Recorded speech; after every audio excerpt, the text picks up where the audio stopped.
మీ ఇంట్లో మొదటి కోటీశ్వరుడు మీరే అవ్వాలనుకుంటున్నారా? ఈ ఫైనాన్షియల్ వెబినార్ లో ఇప్పుడే జాయిన్ అవ్వండి.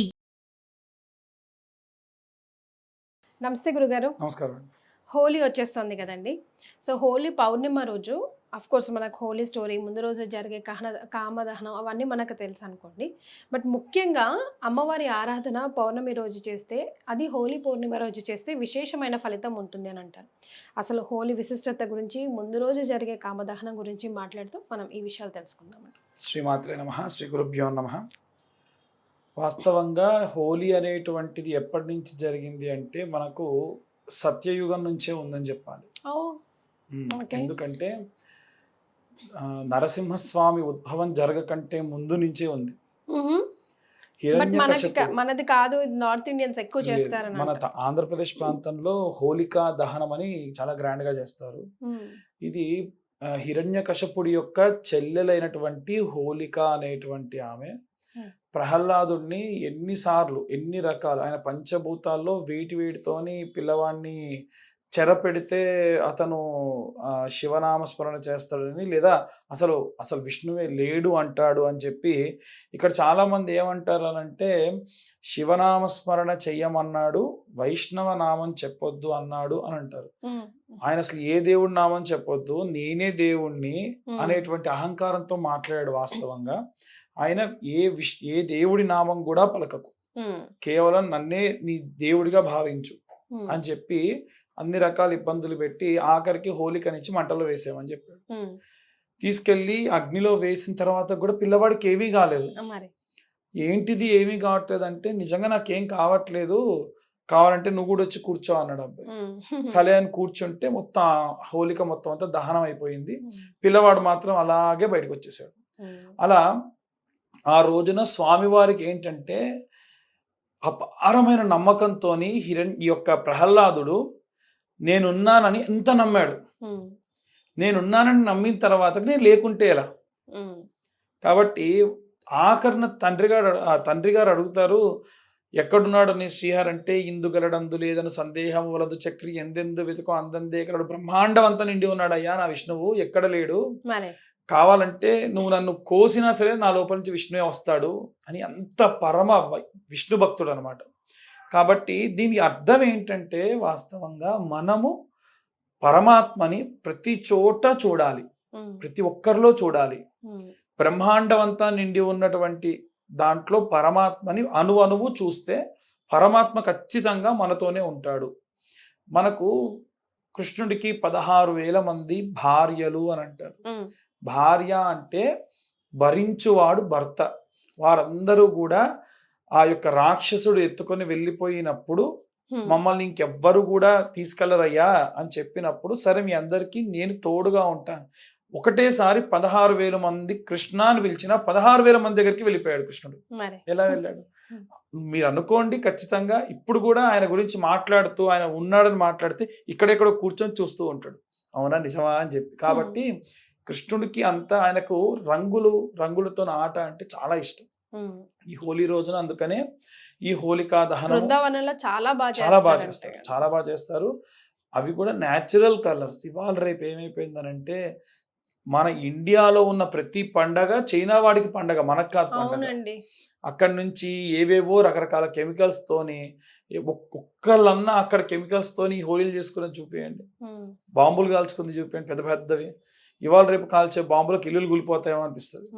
కాబట్టి మితిమీరినటువంటి ఆ సందడి కంటే కూడా మనం సాంప్రదాయబద్ధంగా ఒక లిమిటెడ్గా, హోలీ అంటే పసుపు కుంకుమ, లేదా కొంచెం మనకు బుక్కా గుల్లా అంటారు మన తెలంగాణ ప్రాంతంలో, అవి మధురమైన వాసన వస్తాయి. ఇలాంటి వాటితోని చేసుకోవాలి, వైభవోపేతంగా చేసుకోవాలి. ఇవి కాకుండా అమ్మవారికి సంబంధించి ఆరాధన చేయడం కూడా ఆ రోజు చాలా మంచిది. ముఖ్యంగా మధుర పదార్థంతో అమ్మవారికి నివేదన చేస్తారు చాలా మంది. అయితే ఇవన్నీ కూడా జరుగుతూ ఉంటే, అంటే ప్రహ్లాదుడి యొక్క భక్తికి స్వామే కాదు అమ్మవారు కూడా సంతృష్టురాలు అయిపోయింది అనమాట. అరే ఏమిట్రా వీడు, నేను స్వామిని ప్రేమించే దానికంటే ప్రేమించేస్తున్నాడా అని అమ్మవారు సైతం స్వామివారిని ప్రార్థన చేయడం, స్వామివారికి పూజ చేయడం లాంటివి చేసింది. ఆ రోజున విశేషంగా మనం అమ్మవారికి సంబంధించి మీ శక్తి కొద్దీ, చాలా మంది ఏమంటారంటే మీరేమో అభిషేకాలు అంటారు, పూజలు అంటారు, మేము ఎక్కడ చేస్తామంటే మనం చేసేటువంటి పూజా విధానానికి శక్తితో సంబంధం లేదు. నువ్వు 1,00,000 పెట్టి పూజ చేసినా, రూపాయి పెట్టి పూజ చేసినా భగవంతుడు పట్టించుకోడు. ఆయన దగ్గర లేని డబ్బా, ఆయన దగ్గర ఎన్నో లక్షల కోట్లు ఉన్నాయి. కాబట్టి ఆయనకు కావాల్సింది ఏంటంటే శక్తి కాదు, భక్తి.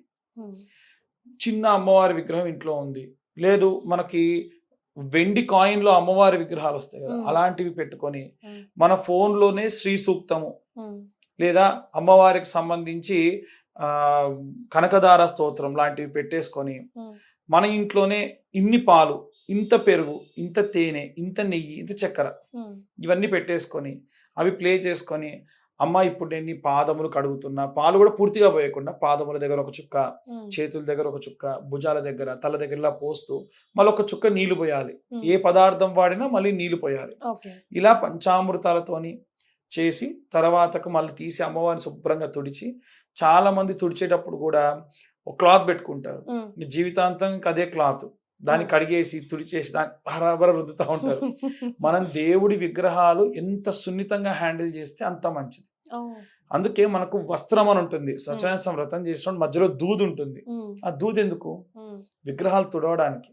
అంత మెత్తటి క్లాత్ తోని లేదా దూది తీసుకొని దూదితోని పత్తితోనే విగ్రహం తుడిచి గంధము, పసుపు, కుంకుమ పెట్టి, మీ దగ్గర చిల్లర ఉన్నాయనుకోండి ఏవైనా 108 కాయిన్స్ ఉంటే 108 కాయిన్స్ కూడా అమ్మవారి చుట్టూ కూడా అలంకరించినట్టుగా మంచిగా 108 కాయిన్స్ పెట్టి, ఇంకా మీకు ఇంకా చేయాలి అనుకుంటే అమ్మవారి అష్టోత్తరం ఏదైనా మీరు యూట్యూబ్ లో అయినా పెట్టుకొని చిన్న గౌరమ్మ, కాయిన్ ముందు గౌరమ్మని చేసుకొని అమ్మవారికి 5 వైపులా 4 వైపులా తలపైన కుంకుమ పెట్టి కుంకుమార్చన చేసుకొని ఒక ధూపం వెలిగించి మంచి మధుర పదార్థం ఏదైనా సరే, పాయసం గాని లేకుంటే పరవాన్నం గాని, అది కూడా ఇలాచి వేయాలి, ఏమైనా పలుకులు వేయాలి, నెయ్యి, స్వచ్ఛమైన నెయ్యి వేయాలి, ఇంతైనా సరే చేయాలి.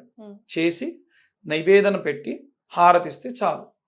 ఇంతే సింపుల్ గా మన ఇంట్లో మనమే చేసుకోవచ్చు. ఇలా చేసుకునేటప్పుడు దుర్గా కవచం చదవచ్చు, దుర్గా సూక్తం చేయొచ్చు, శ్రీ సూక్తం, ఇవన్నీ కూడా మనకి యూట్యూబ్ లో కొట్టగానే వచ్చేస్తాయి. కాబట్టి ఈ పరంగా చేసుకుంటే సరిపోతుంది. అట్టహాసంగా, ఆర్భాటంగా లేదు, డబ్బులు ఉన్నాయి, కలిగి ఉన్నాయి అంటే దగ్గరలోనే దేవాలయానికి వెళ్ళి అమ్మవారికి సర్వసేవలు చేయించండి, అమ్మవారికి చీర పెట్టండి, గాజులు పెట్టండి, ఇంకేదన్నా చేయించదలుచుకుంటే చేయించండి. అది మీ శక్తి ఉంటే, కలిగితే దేవుడికి పెట్టడం తప్పలేదు, లేకుంటే బాధపడాల్సిన అవసరం కూడా లేదు. ఆ పరంగా బ్రహ్మాండంగా చేసుకోవచ్చు. ఇది హోలీ రోజు ముందు రోజు మనం రాత్ర కామ దహనం చేస్తాం కదండి, దాని విశిష్టత గురించి. సేమ్ అమ్మ, మామూలుగా ఏంటంటే మనకు హోలికా దహనం అంటారు, కామదహనం అంటారు. మనకి భోగి మంటలు వేసుకున్నట్టుగా ఎలా అయితే చేస్తారో అలాగే, కాకపోతే ఇవాళ రేపు చాలా మంది ఏ సమిదలు పడితే ఆ సమిదలు పెట్టి కాలుస్తూ ఉన్నారు. వేపకర్రతో కానీ మర్రితో కానీ మనం కానీ పొరపాటున కాలిస్తే నెగిటివ్ ఎనర్జీ ఊరంతా కూడా వస్తుంది. కాల్చకూడదు అంటున్నారు. అవి కాల్చకూడదు. వేపతో కానీ మర్రితో కానీ కాల్చొద్దు. ఇవి కాకుండా వేరే ఏవైనా సరే వాటితో చేయొచ్చు. అది కూడా ఇంత కర్పూరం ముద్ద కానీ ఇన్ని కర్పూరం బిళ్ళలు కానీ పెట్టి దాంట్లో కుదిరితే నెయ్యి, లేదనుకోండి ఏదన్నా నూనె, అంతేకాని కిరోసిన్, పెట్రోల్ పోస్తే పొల్యూషన్ వస్తుందండి. ఆ విధానం చేసేదానికి కారణం ఏంటంటే ప్రతి సీజన్ ఎండ్ అవుతున్నప్పుడల్లా మనకి ఇలాంటివి ఏవో ఒకటి ఉంటానే ఉంటాయి. దాని వలన క్రిమి కీటకాలు ఏవైనా ఇంట్లోకి రాకుండా మన ఆరోగ్యపరంగా ఉండడానికి కాను చేసేటువంటివి. మద్ది, మారేడు, జిల్లేడు, ఇవన్నీ కూడా మనకి ఎండిపోయిన వాటిని మళ్ళీ పచ్చివి పెడితే పొగ విపరీతంగా వస్తుంది. బాగా ఎండినటువంటి వాటిని ఇలా పెట్టి చేసుకోవాలి. అది కూడా సాయంత్ర సమయంలో లేదా బ్రాహ్మీ ముహూర్తంలో చేయాలి. ఆ పెట్టినటువంటి ఆ దహనం ప్రారంభించినటువంటిది అధమంలో 4 గంటలు ఉండాలి. చాలా మంది ఇంట్లో పాతవి, తుప్పుబట్టిపోయినాయి, చెదబట్టిపోయినాయి తీసుకెళ్ళేద్దాం, అస్సలు అలా చేయకూడదు. అలా చేయడం వల్ల మనం పొల్యూషన్ ని పెంచిన వాళ్ళం అవుతాం. మన హైందవ ధర్మంలో మన పండగల్లో విశేషంగా చేసే ప్రతి దానికి విశేషమైన ప్రతిఫలం ఉంది. హోమం చేసినప్పుడు కూడా తెల్ల బియ్యము, ఆవు నెయ్యి కలిపి వరుణ యాగం చేస్తారమ్మా. చేసినప్పుడు మబ్బులు ఏర్పడతాయి తెలుసా. ఈ విషయం ఒక అమెరికన్ చెప్పేంత వరకు మన వాళ్ళకి అర్థం కాల. పెద్ద కంటైనర్ తీసుకున్న దాంట్లో ఆవు నెయ్యి పోసి బియ్యం పోసి బాగా బాయిల్ చేస్తే ఆర్టిఫిషియల్ క్లౌడ్స్ ఏర్పడ్డాయి. ఇది మరి ఆయన చెప్పేదాకా మన వాళ్ళకి నమ్మాలి. అదే మన ప్రాచీన పురాణం వేల సంవత్సరాల నుంచి ఊరికి వర్షం పడట్లేదు అంటే ఏం చేస్తారు, వరుణయాగాలు చేస్తారు. చేసినప్పుడు ఆవు నెయ్యి తెల్ల బియ్యం కలిపి నానబెట్టిన బియ్యం కలిపి హోమంలో వేస్ట్ చేస్తారు. అప్పుడు వర్ణయాగం చేసినప్పుడు రిజల్ట్ వచ్చింది. మరి ఎలా వచ్చింది? కాబట్టి మనం చేసేటువంటి విధానం ఏదైతే ఉందో ఎవ్వరికి వాతావరణానికి కానీ జనులకు కానీ ఇబ్బంది లేకుండా చేసుకోవడం చాలా మంచిది. ఎస్, మనం ఎలాగో చేస్తున్నాం, అది కొంచెం ఎందుకు చేస్తున్నాం, ఎలా చేయాలి, ధర్మబద్ధంగా ఎలా చేయాలో తెలుసుకుంటే మనకే మంచిది. అంతే కదా గురుగారు. ధన్యవాదాలు. ధన్యవాదాలు.